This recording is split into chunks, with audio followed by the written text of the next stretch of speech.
invited to this event. I believe that every event where we discuss the case and plight of Rohingya is a contribution to their case. So that's why it is important that we are discussing this subject today. First of all, let me say that I represent OIC, but also I have got a personal perspective. I have been to Rakhine State twice. First visit was immediately after the first wave of violence, which was in June 2012. In September that year, I went to Myanmar. I went to Naypyidaw, Yangon, and Sidwe. I had meetings with many ministers, local authorities. In Sidwe, I met the chief minister. I came together with the Rakhine elders. I visited the IDP camps. And I saw firsthand the suffering going on there. And second visit was with the OIC ministerial delegation in November 2013. Again, we were taken to a few places in Rakhine State. We were able to see the situation there. So once you develop this personal perspective, personal affinity with such cases, really, it is becoming a personal issue. That's why I have been trying to do my best to help solve this problem by interacting with the Rohingya diaspora in the United States and by interacting with the human rights organizations and like Burma Task Force and also by interacting with the Myanmar mission here. In a way, we have been acting as a focal point between OIC and the Myanmar government. So let me say that we all want to see and we support a democratic Myanmar. I believe that, and all from also my personal observations, I can say it's a beautiful country with beautiful people, and Myanmar people suffered a lot under autocratic rules. I believe that it is time for Myanmar to develop and take its rightful place as a democratic and pluralistic society. But there are so many challenges. Certainly the situation in Rakhine State is one of the challenges. And what is quite important is that, personally I believe that the situation in Rakhine State will be the litmus test for the success of the democratization and for the success of intentions in Myanmar. I also believe that people of Myanmar deserve a people-oriented and people-led democratic regime. A successful transition will not only have positive implications on the communities in Myanmar, but also it will have positive impact in the region, in Southeast Asia, where we see the dangerous signs of anti-Muslim sentiments rising.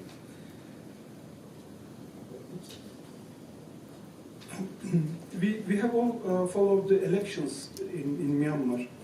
As per election results, now there will be a strong leader in Myanmar. It is now certain, with absolute majority in the parliament and with a strong mandate from the people. Though the role of military will continue under a certain form, and the ruling government and party will have to deal with the military in a very careful and wise manner. So it will require a kind of reconciliation and management. Now the leader, the legitimate leader of Myanmar after these elections is Nobel Peace Award laureate. So this also gives us certain hope. But we have got some question marks as well. We all want to believe that Aung San Suu Kyi had to follow a certain path. She had to follow until now for political expediency. This is what we hear. And that it was necessary to achieve this result, this political result. We understand that she will base her policies on consensus, including reaching out to USDP, the outgoing government, and involving all ethnic groups in the transition of the country towards democracy. We sincerely hope that she will have success in this consensus-based transition, though also I must admit that until now her leadership style within her own party have created certain concerns to some observers. One of the important questions to her from our side will be what would be her stand vis-à-vis the latest EU-sponsored human rights resolution adopted by the UN General Assembly, which was adopted in November 2015. And how this stand towards this resolution, her stand or her government's stand to this resolution would be any different from the one of the USDP government. Certainly, it will also be important to see how NLD will deal with the issue of incitement, particularly coming from extremist monks such as Vratho of Mabatha movement. In the last 2 years, this extremist group had gained a status in which they were able to veto any legislation, and they were able to initiate legislation, propose legislation. So it will be very interesting for us to see how the NLD government will deal with this issue. I must say that it's very worrying for me to see, I think it was end of January, 29th of January, Vratho posted on Facebook a video of reenactment of the rape case, which caused all this intercommunal violence in 2012 May. So in a few days' time, Facebook blocked this video, but by that time, 100,000 people watched it. So when we all expect the beginning of a new phase in Myanmar, when we expect the beginning of intercommunal reconciliation, such an incitement is really, really very worrying. And somehow this will be a big challenge for the government to deal with. Imam Malik mentioned the outrageous situation in the concentration camps. I also call them concentration camps because I have seen them. The general situation in these IDP camps are not sustainable and acceptable. Though we are following very closely, this should be a very important task for the international community, especially for the United Nations system. But also from the perspective of the new government, how they will deal with these basic humanitarian needs of the people in the IDP camps, including shelter, food, healthcare, education. This will be also a litmus test for the government. Here, I'm not going into the details of the 1982 law or citizenship issue and recent developments, but this issue can be handled at a later stage. But this shelter, food, healthcare, and education is an immediate need. I would also be quite interested to see how Aung San Suu Kyi will take steps to make Rohingya feel that they are part of Myanmar and they share a common future with the rest of the country.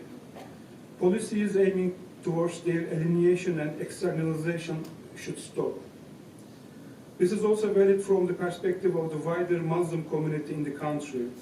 Unfortunately, ethnic problem in the Rakhine state has been allowed to spill over to other parts of the country in the form of anti-Muslim sentiments. I should actually mention that when I first went to Myanmar in 2012, and when I met the foreign minister, the first thing he told me that, why did you come here? We don't have a religious problem here.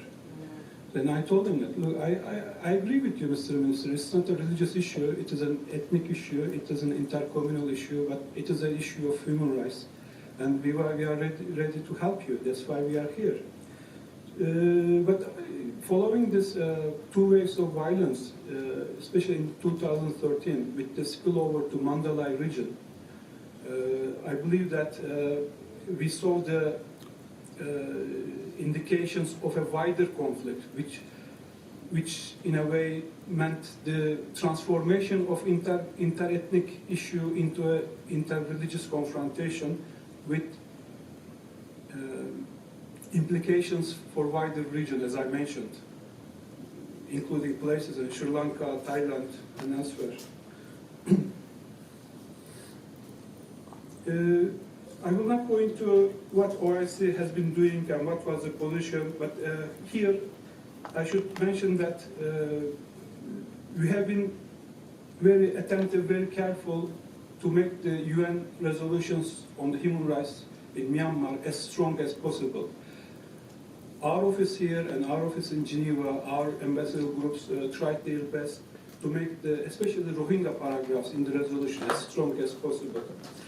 Certainly, I am deeply grateful to the two special rapporteurs, Madame Lee and before her, Mr. Quintana. They have done a great job in terms of reflecting the issues and problems faced in Myanmar, especially in terms of the plight of Rohingya. Unfortunately, it's my, again, personal observation, they were not taken that seriously by the overall UN system and the leadership here.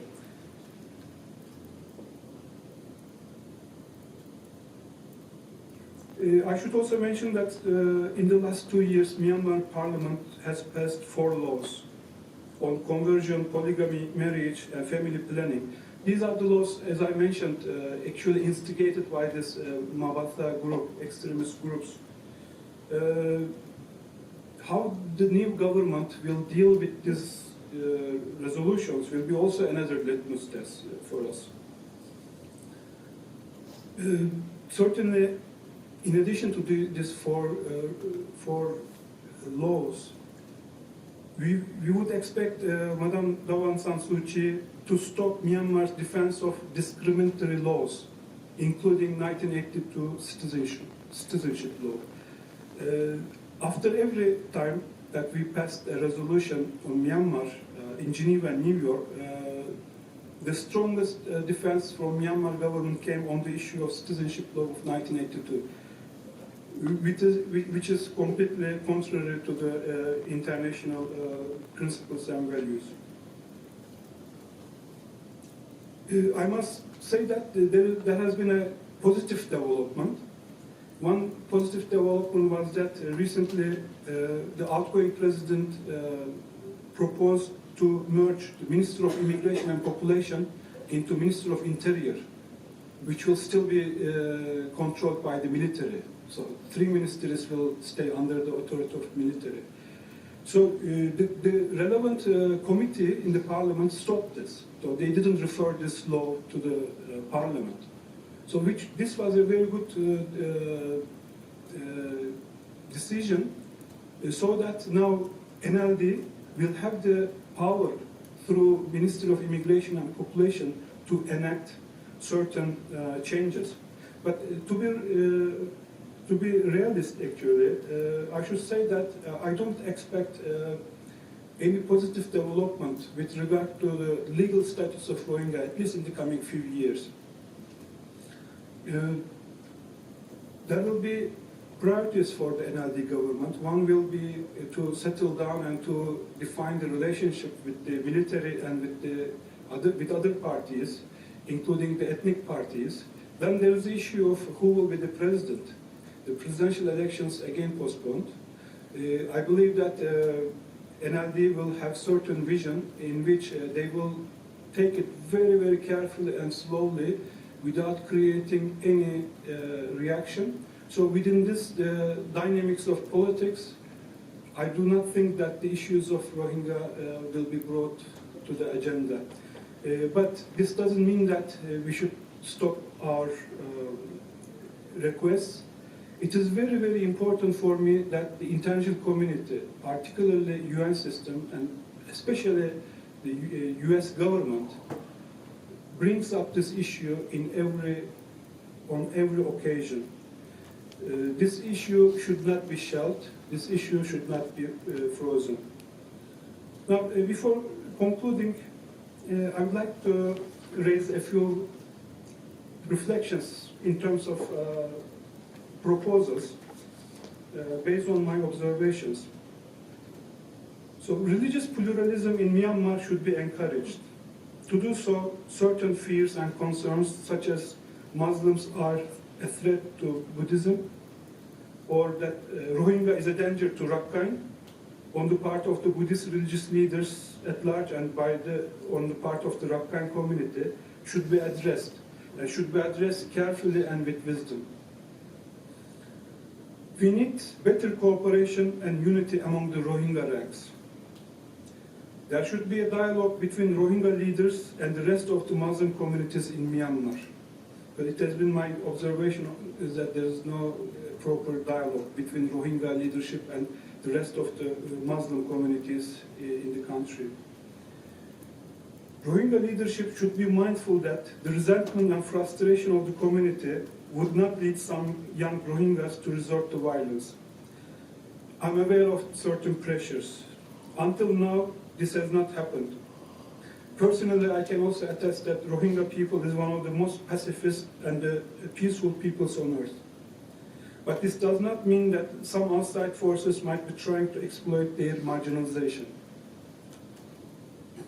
There should be a dialogue between Rohingya community and NLD government. Both the NLD leadership and military should be encouraged and should be given the chance to develop a better understanding of the historical as well as international law aspects of the situation of Rohingya. My brother, who came here by driving 5 hours from upper state, he brought me before a book. That book is a facsimile copy of a book printed in 1799. And it talks about Rohingya people who long settled in the Rohan area. That book is from 1799. So these are the facts which is not very well known within the military and within the NLD leadership as well. Having said that, of course, even they came 1 month before, it doesn't mean that they will not enjoy certain human rights. There should be dialogue between Rohingya community and other ethnic minorities from other states. This is also an important point. As the OIC office here, in the last 3 years, we have tried to do our best by bringing the human rights activists from all states together with the Rohingya activists. Rohingya Rakhine dialogue and inclusive projects should be supported. It is of utmost importance that the UN system and the international community, as I mentioned before, particularly the US administration, continue to remind the NLD leadership and the military of the need to develop a vision on how to deal with the challenges in the Rakhine state, including the plight of Rohingya.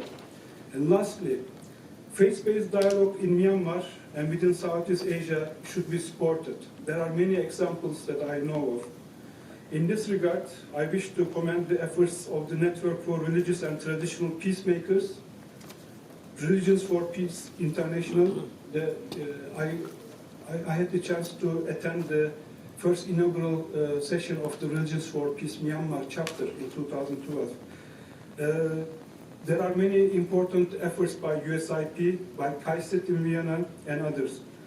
Within regional interfaith framework, I should also commend the OIC Cultural Institution, IRSICA, and Foreign Ministry of Thailand for jointly hosting in Bangkok a few weeks ago an international symposium on interfaith dialogue and peaceful coexistence in multicultural societies.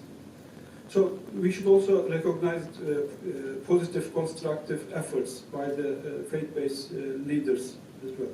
So this is basically the short remarks I would like to share with you, and I'm looking forward to a more interactive dialogue with you, because this is something that we really have to develop strong vision to be able to solve the problem lies of Rohingya. Thank you very much. I was leading their Burma office until I moved back to New York in December. While we did not work specifically on religion or anti-Muslim or Rohingya issues in Myanmar. I think I have a few things both from our work experience and from my personal observations to discuss. And I think I want to thank both of the other speakers, and a lot of actually what I'm going to say builds off what the ambassador said towards the end about bringing linkages between different ethnic groups. There we go. And the need to kind of bring this anti-Muslim and Rohingya issues into more of the mainstream and make it into more of a general human rights issue, democracy issue in the country. So I think that there are some ways that can help the situation. Right, so I was invited to speak today, I think, on the basis of a recent briefing paper that ICTJ put out. I brought some copies today, but not enough for everybody. About generally for short or midterm steps towards dealing with the past in Myanmar. Like in a lot of issues, this is probably not going to be a top priority under the new government because of the need to balance with the military, the NLD's priorities on other issues. But I think through our work in Myanmar and especially with local civil society, conversations with politicians and leaders of non-state armed groups, there are some short to midterm steps that can help just general issues of human rights violations in Myanmar, and of course these apply to Rohingya and anti-Muslim issues as well. Okay, so I'll try to kind of give a briefer version of this. So in Myanmar, we can see that the past human rights violations, the past conflicts, the dictatorship has a huge impact on the current situation, has impact on political life and just on society, as well as a direct impact on victims. From a freedom of religion perspective, the maybe most relevant besides the direct impact on victims are the rumors and the misunderstanding and the prejudice between people of different ethnicities or religions. So if you look at, it's really astounding to see the impact of decades of propaganda, of an education system that doesn't teach the true history as it relates to different religions, different ethnic groups, basic historical facts about the country. And so you can see that when you, one, have grown up being taught something that's kind of patently false, and then find out in other ways, okay, well, this thing that I was taught was wrong, and this, you don't know who to trust and what's the right information. This is particularly difficult now with social media. So it was in the past, for example, you got more, growing up in Burma, people got more maybe true information from families, from communities, than they got from the government and from official media. And so that creates this environment where rumors are more trusted often than the official truth. So things like incitement to violence, the Swaratu video with rapes, there's been tons of cases of violence started by rumors of attacks, or things that just kind of got out of control.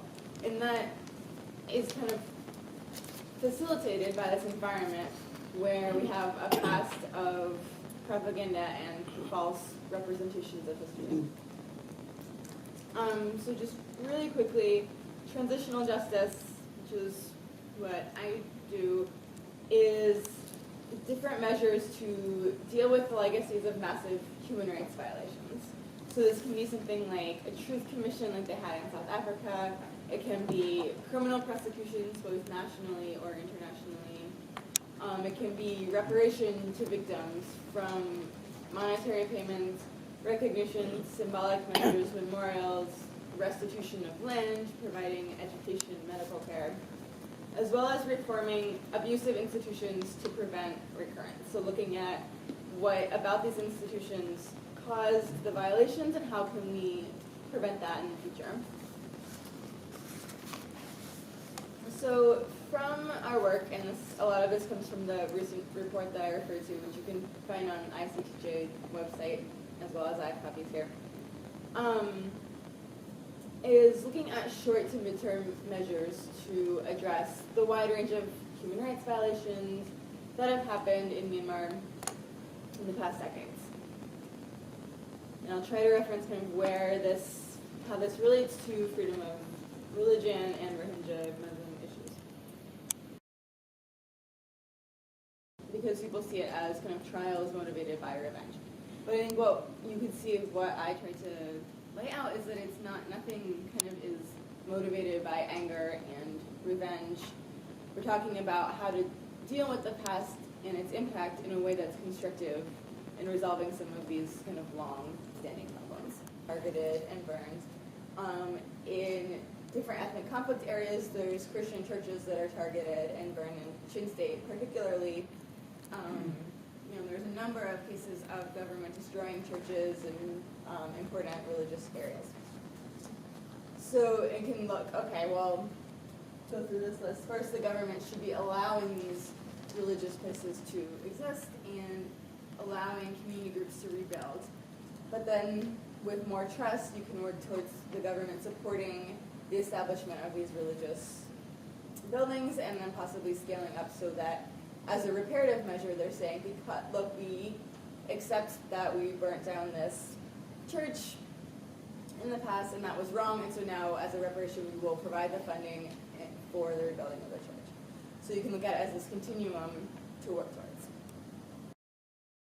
Examples are more from groups who work in ethnic conflict areas or political prisoners. But again, I think that this is applicable, and I think that they should be kind of mainstreamed all to, maybe not all together, but to coordinate better.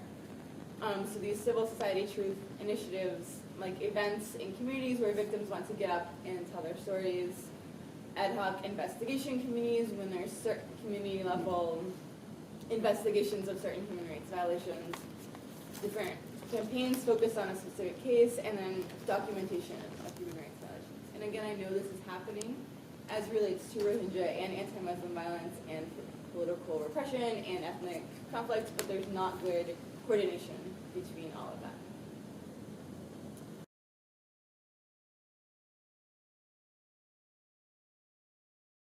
Even after citizenship was taken away, they were allowed to vote, to use them as a pawn from one side or the other. They can live in their homes. 150,000 live concentration camp, 250,000 unofficial running around in that area, 500,000 forced to live as refugees in Bangladesh, in Thailand, in Pakistan, some in India, many in Malaysia and Indonesia. One physician per 700 Buddhist neighbors, one physician per 83,000 Rohingyas. And that is also when Doctors Without Borders once in a while are allowed to go there. You will have that brochure available in which you will find these things. No rape or sex slaves, and Rohingya Muslims, like other ethnic groups there is a direct evidence of rape and sexual enslavement. One of the girl who landed in Indonesia, I met her within a month, and she just came without anyone. And when I asked why she left without her husband or parents and all that, and she will not answer, and other people will share that she is one of the victims of rape. So, no mosques have been allowed to build in last 30 years in Burma. But other than that, in the month of Ramadan, when the people just gather to pray in the camps, they're not allowed to gather and pray.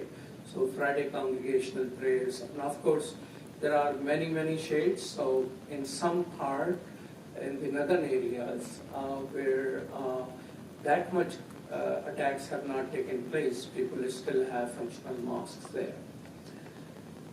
So I mentioned those people who are not in concentration camp, what happened to them. I took this little girl whose name Angel, not real name, but moms call her Angel. She spent 18 months in prison with father. I took this photo with father as well as mother and grandfather. So if you are going to visit someone and the nightly raids take place, And you got to have all documentation, including permit to travel. So her grandfather is a lawyer. Actually, he was, I think I shouldn't disclose that because identity could be traced through that. A big human rights fighter, suffice to say that.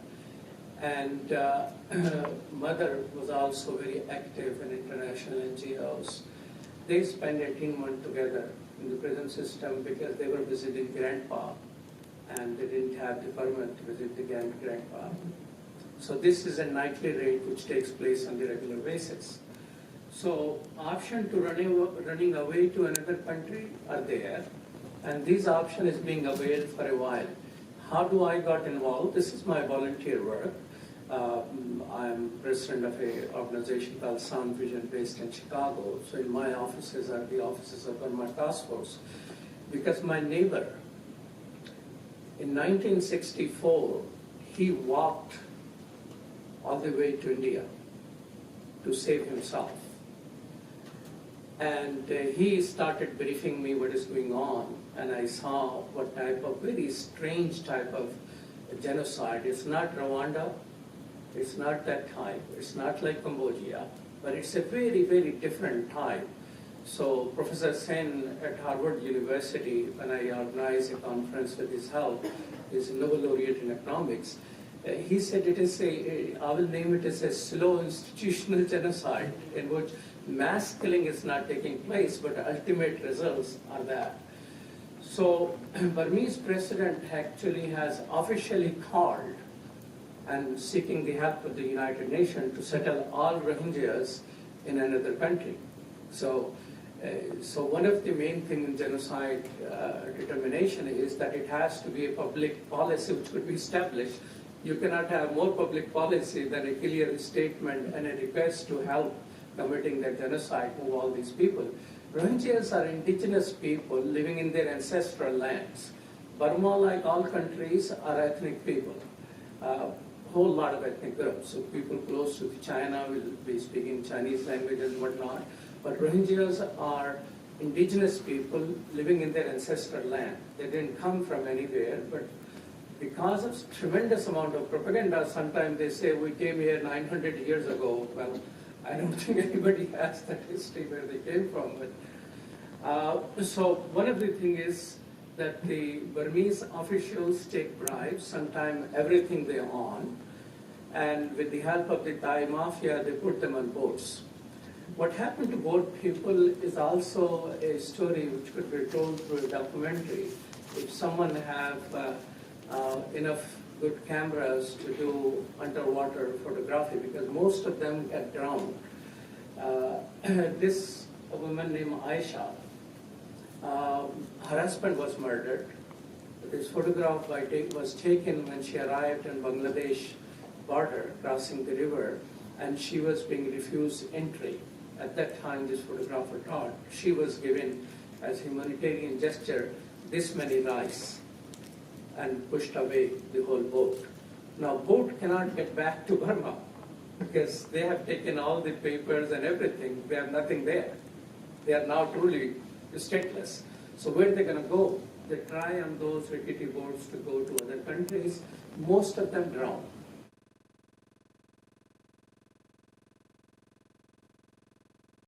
Institutional truth-telling of institutions playing a part, that these can be ways that we can surmount some pretty incredible problems. And I wanted to, Mr. Yu, is that, do I have your name correct, Mr. Yu? Yes. Yes, perhaps you could share with us a little bit. Could you say a word maybe just about, I know you've come, driven down here quite a long ways, and might you be willing to give us some impressions or thoughts that you might have based on what your understanding of the situation is, and what we've seen today? Yes. Yeah, and then we'll open it for other questions.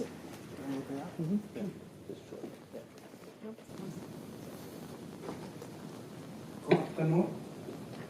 So actually I don't have a program to give the presentation or long speech because I came here very long place, which is you mentioned about the land in Rakhine State and Burma. So, and I came to here from Rakhine State, and now I live in upstate Utica. I drive to here 5 hours. So I'm tired and I don't want to give the speech too long. But one of my brother, Imam Malik, mentioned, even though we doesn't call the mass killing, we can mention the genocide. So yes, he cannot find because of he living here. I live in Rakhine State and I was born in Rakhine State. And if I got chance, I can bring the all media and witness, and I can show the mass graves in the Congo Township. This called even the people, the local people say Kalazako in Burmese language. Kalazako mentioned this mountain. Muslim people has been killed in this mountain. Thousands of people has been killed in there because of my grandfather was a Buddhism and police officer. I am witness a lot of mass killing until today. And one of my guy, I bring him, he doesn't speak English. He has been jailed because of he go to Rango. From his village to Rango is only one state, not the different countries. In Tongo, he was arrested and put into jail. So I have a lot of witness. And number one. Number two, I want to mention about the Rohingya people are not a foreigner or illegal immigrant of the Burma. I'm not Rohingya, but our generation came later to Burma, 1,000 years ago. Rohingya belonging to this country 5,000 years ago. I did good research, and I have a lot of books, and I have stone scripture. I can read and write. In very ancient Rakhine kingdom, so I have manuscript in my home. But I don't have program to make the presentations here. That's why I didn't bring. And the last thing, or what my brother mentioned about the democratic or the transition to the democracy, I don't think too much. I'm working with the Aung San Suu Kyi for 2 years in his compound, her compound, and I was arrested and put into jail for 7 years because of I able in the democratic movement. And when I flee to Thailand, the Thai government arrested me again 2 years and put into the jail in Thai prisons. So I got 9 year imprisonment experience for the Burmese projects. Because of now, and the international community gave the big pressure. That's why the army or military dictator, they want to change their color. Only just color for showing the people, for showing the community, international community. And inside, boom and blood, they never change. Because of now, even they do the elections. People elect the parliamentary, yes. But in the local administrations, every tens or hundreds houses, we got the head for the village head, for the civil head. Local administrations directly elected by the army right now. And the home ministry direct controlled by the army. So even though Aung San Suu Kyi and the elected persons as is for sure, do this, like skin. We change it just skin, not inside. Every crown people, they controlled by the military until today. But I don't know why our President, Mr. Obama, said about the Burma is changed. I don't know. And I able for 20 years deeply in Burmese project. You don't want to change. They never want to change. Even the Aung San Suu Kyi, she cannot. Because of 1982 citizenship law, we did. This is direct attack to Muslim. I know. That made direct attack to Aung San Suu Kyi because of her grandpa was an Indian guy. But government doesn't, they are not mention about it.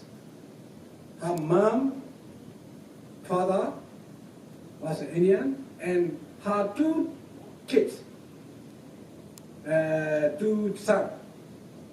So government doesn't want her to be president. That's why the Burmese government controls the 1982 law.